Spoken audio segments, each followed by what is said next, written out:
Good evening and welcome to Image Builders Presents Conversation with Michael Carson. I'm your host, Michael Carson. Thank you for joining us tonight on this pre-Memorial Day broadcast. If you're watching me via Facebook, make sure you click the like button and share it with those of your friends or mutual friends for those of you that are following me. If you're following this and watching this via YouTube, please make sure you click the subscribe button and click the bell so that you'll know when we'll have our next broadcast. For those of you who are tuning in tonight for the first time, we're typically here every Thursday night at 7 p.m. Eastern Daylight Time. For those of you who would like to sponsor the show or join me as a guest, feel free to reach out to me via email at info@imagebuilders.com. That's info at imagebuilders.com. No E in builders. Speaking of our sponsors, tonight's show is sponsored by the City of South Fulton's own realtor, Stephanie Hudson. Stephanie is currently a realtor with Better Homes and Gardens Real Estate Metro Brokers. Stephanie is known to be a resourceful realtor as far as what's going on in the community for clients and neighbors, whether buying or selling. Stephanie Hudson is your go-to realtor for the City of South Fulton and Metro Atlanta. Homeownership is not just a place to live, but an investment in the future. If you would like to contact Stephanie, her information is on the screen at area code 404-754-7543. So tonight's show is not a sexy show, if you will. We don't have a chop champion on tonight. We don't have a celebrity fashion designer on, but we have two important individuals in our community in the City of South Fulton who I'm going to bring on now, who wants to share some. We want to have a robust dialogue and share some really valuable information to maybe clear up some things that you might have thought you've known about this topic, and maybe to help you learn about areas of this topic you did not know. So I'm pleased to have on the show tonight Miss Shayla Reed, and our second guest rather is Councilwoman Catherine Rowell, who it appears she dropped from our screen. I think she was having some challenges. So Shayla, we will get started with you since you're here and give you an opportunity to tell people a little bit about who you are, what you do for the city, a little bit about your background. Absolutely. Thank you so much for having me tonight. I appreciate this opportunity. I am Shayla Reed, as mentioned. I'm the Director for Community Development and Regulatory Affairs for the City of South Fulton. We primarily oversee planning, zoning, code enforcement, engineering, permitting, you name it. Everything that deals with construction, development, and concerns of residents, mainly it falls in my hands. Just to give you a little history as to who I am, I too am a resident of this great city of South Fulton. And I come originally from the state of Alabama. I've been in Georgia for about 15 years now. So I am a true Georgia peach now. I think I've gotten over that. But with that being said, I'm a proud South Fulton native and proud to be here tonight. So thank you for that opportunity. Thank you. Welcome, Councilwoman Dr. Catherine Foster Rowell. Thank you for joining us. I see you made a little adjustment, so hopefully we won't lose you tonight. So tell our guests a little bit about you. Well, I'm a proud resident of the City of South Fulton, serving on the City Council. I get to work with our staff. I'm honored to be here with Shayla Reed today to talk a little bit about zoning, and just looking forward to a conversation to answer questions that folks might have about a topic we don't talk about often, but affects all of our lives.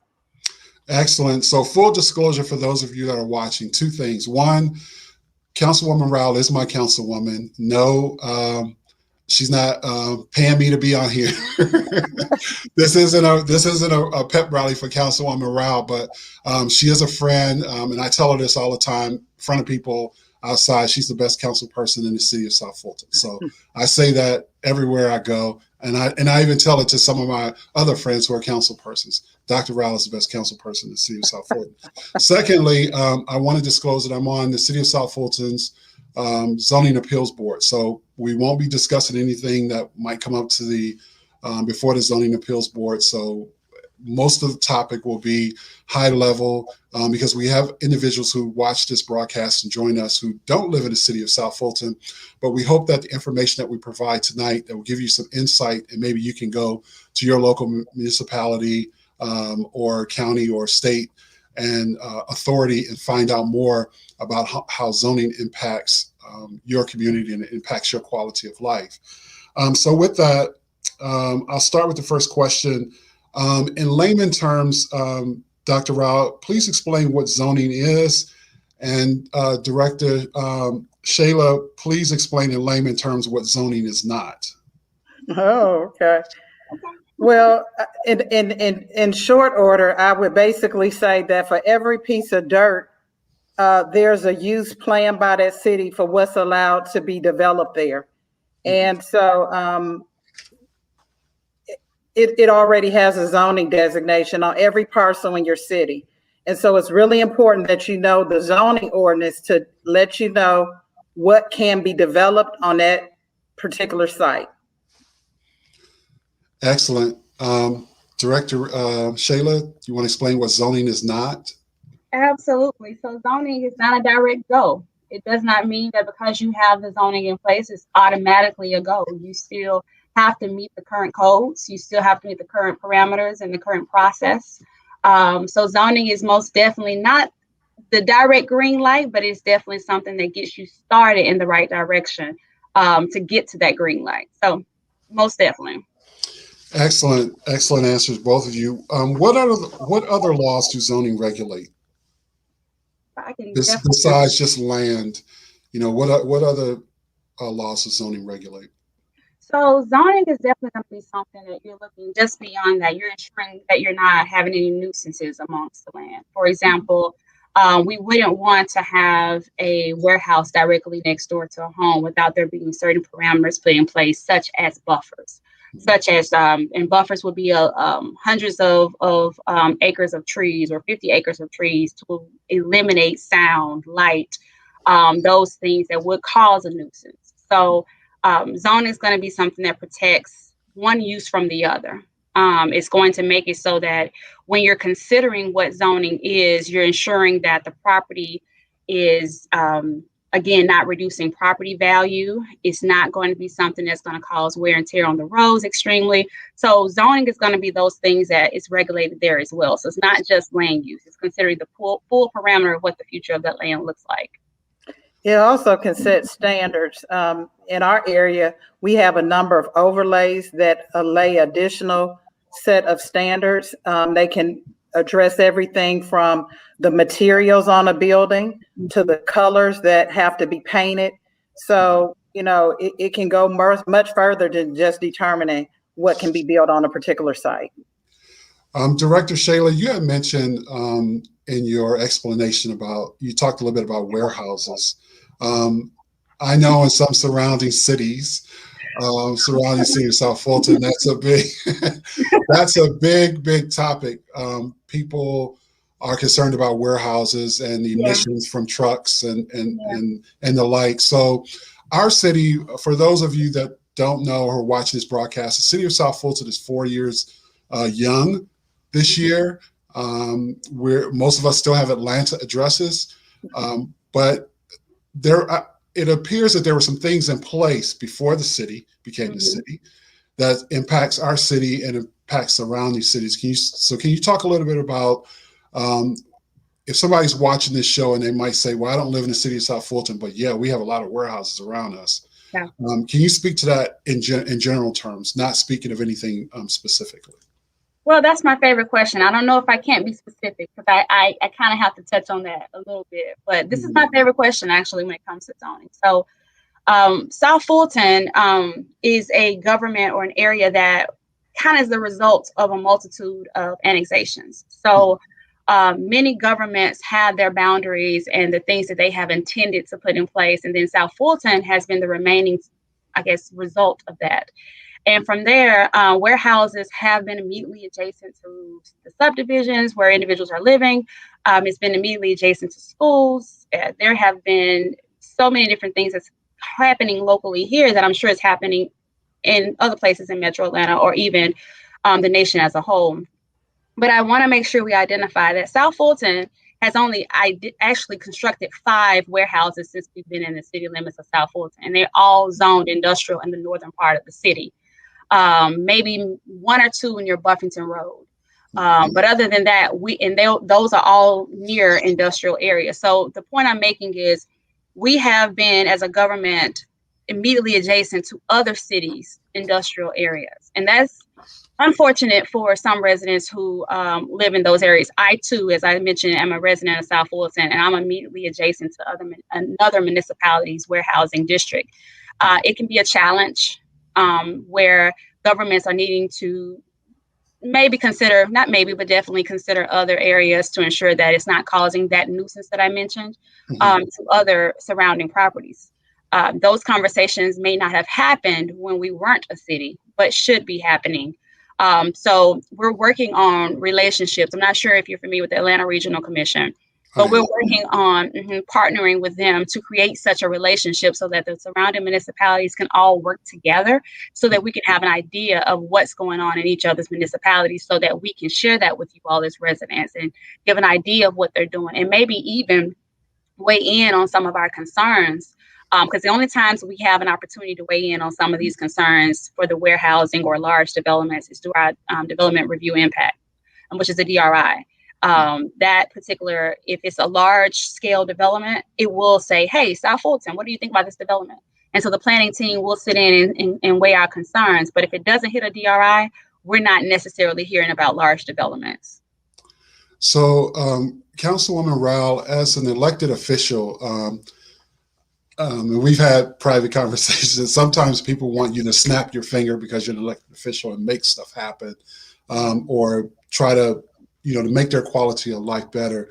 What would you say to individuals who are watching the broadcast, not only in District 1 for the city of South Fulton, but abroad? How should they how can they work with their council person or their alderman or what have you to address, zoning concerns that they might have with respect to warehouses and the like? They have to get engaged, and we have a process to do that, and all municipalities do. In our city, it starts with any project that's coming. If they're within a quarter of a mile of a project, that developer would have to notify the people immediately impacted about a project. When you see a sign going up in front of a parcel, pay attention. That means some proposed development is coming to the area that is inconsistent with how it's currently zoned. We in our city have community zoning information meetings once a month. And so developers get to come and tell the public and hear from the public their feedback on a project they're proposing. After that, it goes on to the planning commission, and eventually it comes to the city council. Each of those steps, you have an opportunity to give input.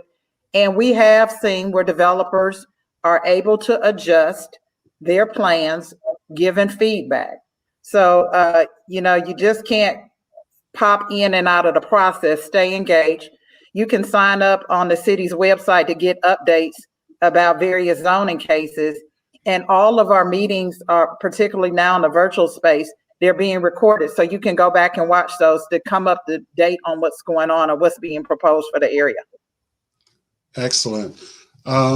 So why is zoning, if you had to sum it up, why is zoning important with respect to the quality of life for just an average person? Why should they care, Dr. Rowell, to watch that sign or look at that sign and pay attention to it or examine it and show up? Why is that important? Why is zoning so important to someone's quality of life? Well, it's important because at the end of the day, they're likely to be your neighbor. If you're riding past a space every day and it's a sign telling you that something's proposed for that area, again, it's probably inconsistent with what's currently is zoned for. Because if a particular development came and say it's R3, which means single family housing, and a person bought that land, they can go ahead and go through City Hall, get the various permits, land disturbance permit, and proceed. If again, that's the zoning that's in place. But if it's something that's inconsistent with that, that's when they have to engage with the public. So anytime you see a sign You need to pay attention. You should visit the city's website and get more information. And again, you can sign up to get updates on all zoning matters coming through the city. And so that's why it's important, because it does affect your quality of life. Excellent. You may Director also want to speak in support of some development that's coming that you currently don't have in your area. It doesn't necessarily mean that it's bad. You may want to say, yeah, it's time for us to bring some commercial development. And That's the only way we as elected officials know is for you to weigh in. That's a good point. Director Reed, did you want to add anything to that? Yeah, I would most definitely say that, when it boils down to it, quality of life is not just going to be what you're paying and your value of your home. It's going to be how you rest, how you're allowing for schools to be furthered through taxes. I want to make sure we guys give an example of that would be if a development that is coming and we haven't heard from you, that tells me that it gives the city the impression that you're for it. If we've heard something where you've either for it or against it, that gives those council members like Councilmember Rowell an idea how to move it forward. And more than likely, your council members will hear that, make amendments to the code as you're stating where it makes sense into the code. So I think quality of life is going to be considered to where, as she's saying, it's not just your neighbors, but in addition to that, whether or not it's going to be something that you want to see and what do you want to add to that? Because you have that voice. Excellent. Are zoning ordinance permanent? If not, how can they be changed? So I'll answer that. They're not. They're not. We are in the process of changing our zoning code right now. We have received Fulton County zoning code, for example. We have revised that in December. I can tell you that we are having discussions as to whether or not it's something that needs to be amended currently today. You'll find that a zoning code will often be changed. There's two ways of changing zoning. So many people don't realize that a zoning ordinance is the text amendment. The zoning map is a map amendment. And the difference between the two, the zoning ordinance is the black and white within what you can and cannot do. A rezoning is called a map amendment, to where a particular parcel changes its designation to allow for such a use. And so we often receive zoning changes throughout the month. It's not uncommon for there to be zoning items on the agenda, therefore zoning changes. I can tell you that when it comes to the zoning ordinance, you should always want to keep up with trends. And so trends would be whether or not a certain use is in place, whether or not there's something new that's in other areas that we may consider for us. Could it be that there is some type of outside eateries that has a zoning use that we do not allow in our zoning code? The city of South Fulton, if interested, would want to add something like that. So the zoning code will consistently be a living file. Excellent. If you're watching or tuning in tonight to this conversation, I'm Michael Carson, your host here at Conversations with Michael Carson. I'm speaking with two of the city of South Fulton's own Councilwoman Catherine Foster Rowell, who's also the council person for District 1, and Director Shayla Reed, who's the director of City Development and Regulatory Affairs. Yes. So thank you so much for tuning in tonight, everyone. We have some more questions for both of these ladies. If you have some questions, please put them in the comments section. Let me know that you're watching. If you're up on this topic, great. But make sure that you share this video so that you can educate and inform other people. Let's talk about variances. And can a neighbor, let's explain what a variance is, one, and if a neighbor wants to stop a variance from happening, how do they do that? Okay, so a variance, there's a zoning code. That's what we're talking about, right? So unfortunately, not everyone's going to want to adhere to the zoning code, because sometimes there's going to be an opportunity to express a need of a change. And that's usually always found as a hardship when there is, in fact, a hardship. Some individuals come in the door and desire just not to have some of these zoning code changes. However, they can't do that. You have to express a hardship. And a hardship is something that they haven't implied themselves. It's something, for example, if you're having to have a setback requirement, but the land itself doesn't allow for that setback because a stream sits back there and a stream buffer has to be implied, or certain different parameters that the land itself with topography or the sloping of it doesn't allow for it. So a variance will be asked upon. That is in fact a hardship, because those are things you have not created upon yourself as a homeowner or a property owner. So oftentimes, just as the Zoning Board of Appeals they handle any type of hardship that doesn't allow for them to meet the standard of the zoning code. And from there, that request is being made. It can be approved or denied. ZBA is just the same as council when it comes to being a quasi-judicial board. They make decisions that are final. Just as council makes a decision that can be appealed in Superior Court, so does the ZBA, but usually, if not always, most governments always allow for their ZBA to be the final decision. And here in the city of South Fulton, in fact, they are the final decision. Excellent. Councilwoman Rowell, can a neighborhood be rezoned and homeowners be driven out of their homes for new development? No. No, the short answer, no. And why not? Well, I mean, first of all, there would be grandfather. You wouldn't foresee a whole community going through that. It sounds like maybe what you might be getting to is annexation. Maybe that's what you're touching on, but you would also not, that would have to become before the governing body. And I don't see any governing body doing that to an entire community.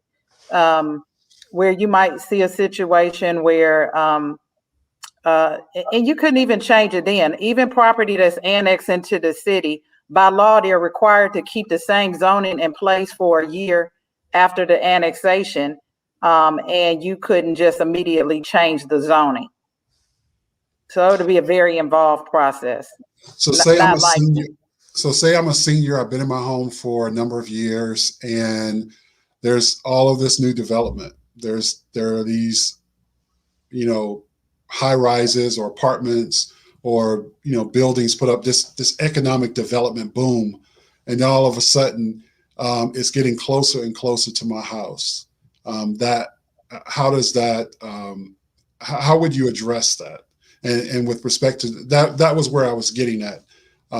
Because I have heard personally, seniors who are concerned that they could be driven out of their house either by taxes or by an economic development boom that will cause them, to have to leave their property. So I'll jump in there. So the protection is always going to be for the existing land use. When we're taking zoning into consideration, we're looking at the existing land use in the surrounding areas. There has not been a development that comes in the door that we just allow it to come in and not consider what's around it. If residential uses are immediately adjacent, or we're seeing the spread of these developments coming in the door to where it's approaching such the residential area, we're going to definitely put things in place that protects those residents. Zoning starts where residential areas are protected first. That's our primary responsibility as the residential areas. So we wouldn't see where residents are being kicked out. There are certain protections, as I mentioned before. You can place buffers there. You can make sure access roads are not aligned to the residential roads. You can do a parameter of things of ensuring that certain uses aren't there. Conditions are a known thing in the city of South Fulton. We are consistently placing the desired uses on these sites to allow for there to be where these particular uses will be complementary to the residential areas or its adjacent areas. So with that being said, we strategically make sure that these developments work for what's existing in your residential area. Excellent. And to piggyback on that, I want to add that zoning map that we talked about earlier, it really already identifies what uses can be on a particular site. So you could go to the city of South Fulton's website, look at the zoning map, and you can see what's zoned around you. Most times that will really dictate what could come. And again, if there was a project that was trying to change that, those are those signs that I talk about that show up that you need to tune in and find out what's going on in the community. And so, in our area, we still have a lot of land that's zoned agricultural. Even on the northern part of our city and in our district, we have a lot of land that's still zoned agriculture, which allows you only to put one house per acre. And so, it's really important that you engage in the process and pay attention. Great, great. So the city of South Fulton is, again, 4 years young. Were there zoning challenges? Because were we under the authority of Fulton County at the time? So were there zoning challenges for the city as you guys looked at agricultural, industrial, residential, so forth and so on? Can you speak to that? So one of the challenges that we have found, let me just kind of explain really quickly how property rights work. You as a property owner have rights to your land, and so does those who wish to rezone or develop their land. And so when the zoning for most, if not all, of these cases that are coming before our current council, these particular zonings have already been decided upon by a previous municipality. So by law, the city of South Fulton has to adhere to what those zonings have been decided upon. If a variance was granted by Fulton County, the city of South Fulton is honoring that because by law we have to. If the rezoning was granted by Fulton County, certain conditions were put in place or not put in place, the city of South Fulton must honor that as well.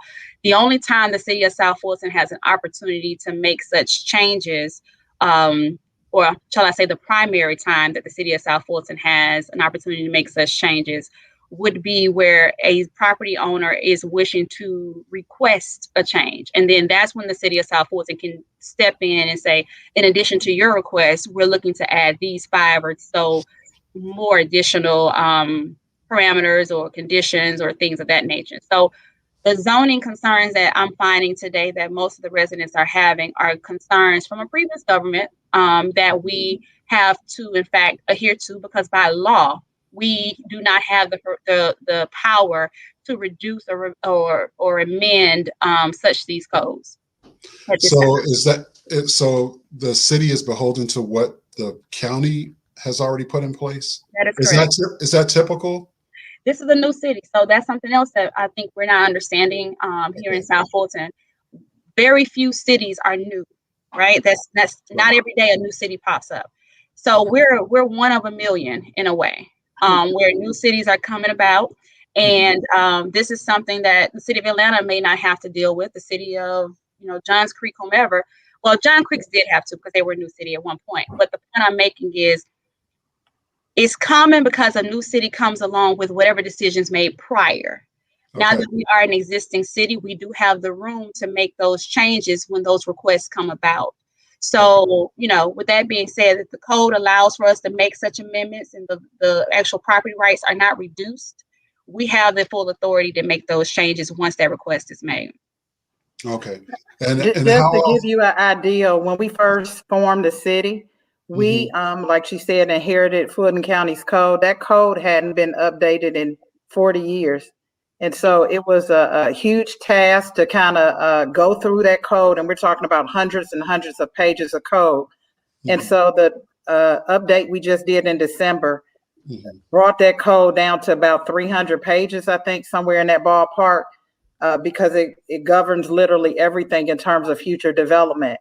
And so, as she said, it's a living document that we'll continue to tweak. But just getting to that was a huge task, and bringing it up to really modern day development speak. And you got to remember, for the large part of our existence prior to incorporation, this was primarily a rural area. So what did you find that was most of it zoned for industrial, agricultural, or was it all over the place? So this city is very unique, actually. We're about 70+% residentially zoned. Okay. Industrial for the city, and I want to make sure we're very clear. Before we annexed the Great Fulton Industrial Boulevard, we were literally less than about 15% industrial.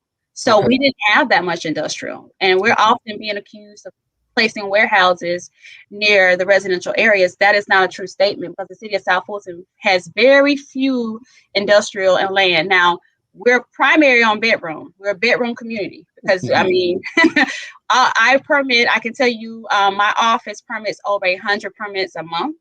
And primarily those are residential permits because we have the area that is the only land left for residential in the south parameter of Metro Atlanta, primarily in the Fulton County area. So we're primarily looked at for residential use at this time. So with that being said, with it being, our city being 70% residential, Dr. Rowell, how is that challenging in some respects for new development, new business to come into the city because you only have so much land for that?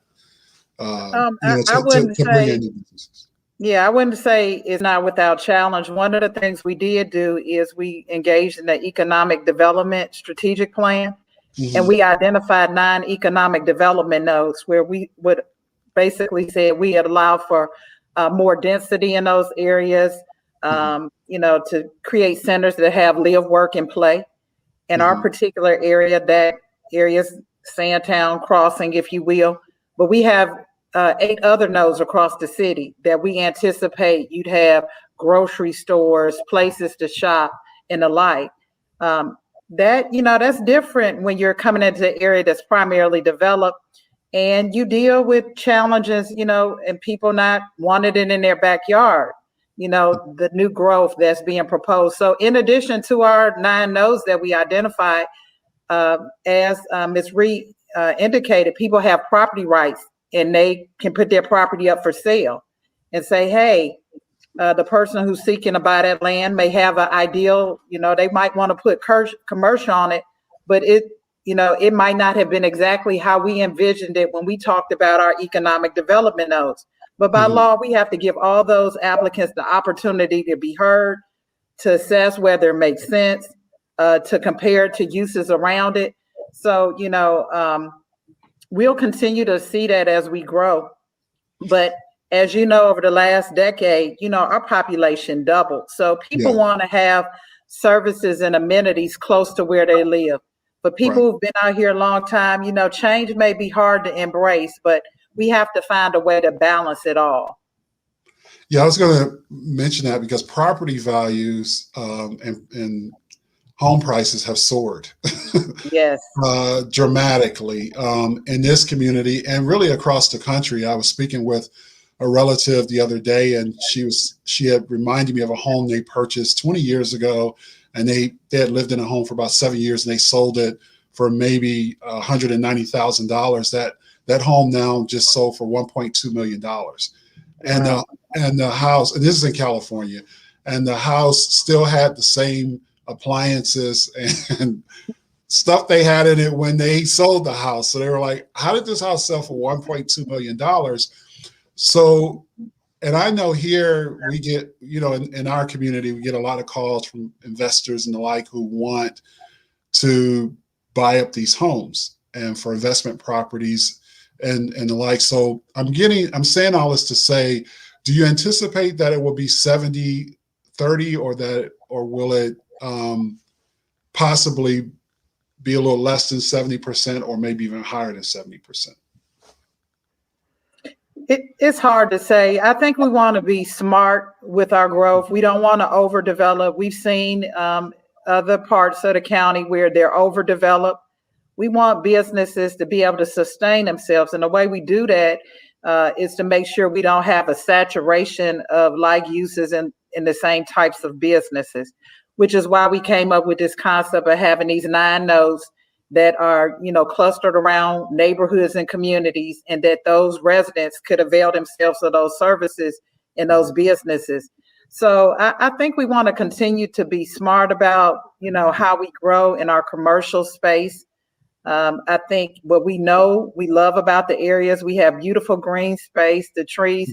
All of us moved out here for those very reasons. So again, we want to be smart about it, but we do know we have to bring services closer to our residents. So we're going to wrap up our show in a couple minutes. I only have a couple more questions. So what is your final word, if you will, Director Reed, in your position for community development, regulatory affairs. Did I get that right? Yes. Okay, good. In your position as a director, what is a message you would like for the constituents here in the city of South Fulton, and for those again abroad who aren't really engaged with their local municipality, may not understand, zoning and all, and even hearing all of this is still kind of foreign to them. What would you like for them to get from this conversation tonight? Absolutely. So I would first say that zoning, the powers of zoning is in their hands. Zoning, when it boils down to it, or when it gets down to the crust of it, every decision that's being made is based on the opportunity for residents to have, as you mentioned, quality of life, or being pleased with their surroundings to ensure that they're furthered here. I think residents have powers oftentimes they don't realize. They don't realize that if they voice their opinion, it does in fact drive the elected officials in their decisions. I think that if they spend time sharing their concerns, I'm always one that's going to say that I promote public involvement. I'm going to be one that's always cheering on the resident who has the strongest voice, who has the strongest opinion, who wants to learn more, hear more, or even be heard more. So if I can finalize anything, I would say you have a power that you don't know that you have, which is your voice. And here in the city of South Fulton, I can tell you that we hear a lot from our residents, but we can always do more. Yeah, we hear a lot from everybody, especially at those city council meetings. Councilwoman Rowell, what would your, our city zoning ordinance, you guys are the authority, if I have that correct, for our city zoning ordinance. What would you like the constituents, not only in District 1, but in the city abroad, to take away from tonight? As we think about development and the growth of our city, most of what people are weighing in is not so much the residential, but the commercial. I want people to have a listening ear. Developers can take their business anywhere, but I think what we can do is try to listen a little bit more. I don't think our answer should always be no. I think we should try to figure out if we can make it work, try to make it work. And that doesn't mean that you just embrace anything. But, a lot of times I hear the answer is no. Well, if you like 3 of the 4 things, say you like the 3 things you like, and you can move forward long as you take the 4th one off the table. And I think that's what Ms. Reed is saying. You have power in your voice. And I think we can get a lot of wins if we're listening more and trying to figure out how we move forward together. And so I guess that's my message.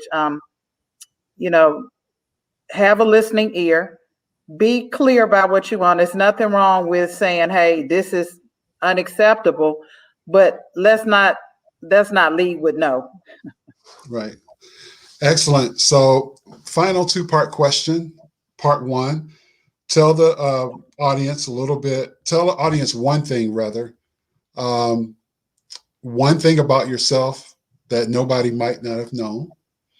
And part 2 to that is, who would you like to send a shout out to? Oh. Okay. One thing you may not know, one of my hobbies is genealogy. I love family research. Oh, okay. We have to talk about that over a glass of wine or a bottle of wine, because I need some help. I'm at an impasse. I got to a certain point, and it's like I can't get past that point. So we have to sit down and talk about that. Okay, we'll do that. And then I want to give a shout out to all our city employees who show up every day and have done amazing work during the pandemic to serve our residents. It's not been without challenge, but I salute them today. So that's my shout out. Excellent. And special shout out to Councilwoman Helen Willis and everyone that do those feedings on a regular basis. LaShondra, everyone, special shout out to them as well. You guys have been doing a fantastic job since the pandemic. Director Reed. So I was going to say the same thing about thanking the teams. I'll just say the one thing that I can tell you about me that people may not know. I guess I'm the mother of 2 amazing twins. Oh, okay. Yes. And I have a new baby who's just now turning a year. But I'm pretty proud of that. I'm raising those beautiful babies here in the city of South Fulton as young South Fulton residents. And as far as the shout out, I want to piggyback off of that and thank the team as a whole. Community Development Regulatory Affairs, if I can narrow it down to them, they're the ones that's taking in all these zoning requests. They're the ones who are taking in the permits and getting these things out the door. They're some extreme hard workers. And I just want to say thank you for holding it down for us as a whole. So thank you, ladies, so much. Special thank you to my guest tonight, Councilwoman Catherine Rowell and Director Shayla Reed from the City of South Fulton. We hope that you've learned something with this conversation, from this conversation tonight. I want to give a special shout out to my wife, Deborah Carson, who's been rocking with me for the last 5 months since we started this venture with Conversations with Michael Carson. Also to the city as well. I'm a proud resident of the City of South Fulton. I want to thank the mayor and all the council persons. They all do amazing things in their own way. And our city's grown tremendously in the last 4 years since its inception, and a lot of good things have happened. So tonight we hope that by tuning in, you've learned some things and that you were able to gain some knowledge that you did not have before. As we think about this weekend, a lot of us, including me, we will be with some friends and family. We might be having barbecue, and so we, Happy Memorial Day is in line. But also for those of us who are veterans, and particularly those veterans who have lost their lives and their family members are left behind, this is a somber time. So think about them as well when you're with your friends and family this weekend. So happy Memorial Day, and our condolences and our prayers to those who have our fallen soldiers. Finally, our thoughts and our prayers are with California for another senseless mass shooting. At some point, we'll deal with have some better gun regulation than we have now. So we want to definitely keep the victims' families in California of the mass shooting yesterday in our thoughts and our prayers. So next week, again, we'll see you back here Thursday night, 7 p.m. Oh, thank you to our sponsor tonight, Realtor Stephanie Hudson. Her information is on the screen, 404-754-7543. We'll see you back here next Thursday night. Until then, continue blessings and have a wonderful weekend.